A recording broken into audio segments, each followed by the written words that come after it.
सांप और नाभि की लड़ाई, एक हॉरर कहानी। गहरे जंगल में एक तांत्रिक अपने शिष्य को एक रहस्यमय विद्या सिखा रहा था।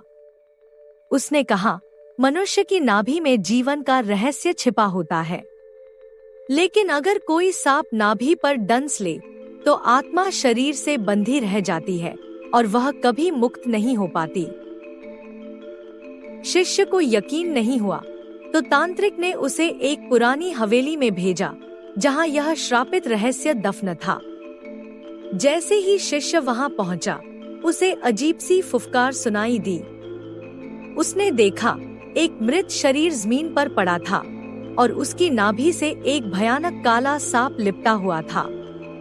अचानक वह शव हिलने लगा, उसकी आंखें खुल गईं।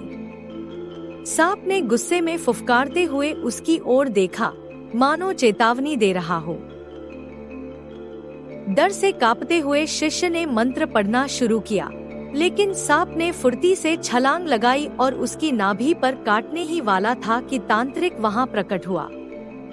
उसने एक शक्तिशाली मंत्र पढ़ा और सांप जलकर राख बन गया।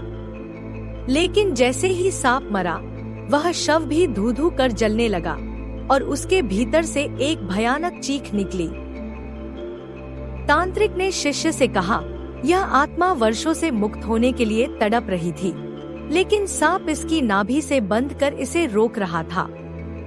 याद रखो, नाभि जीवन और मृत्यु का द्वार है।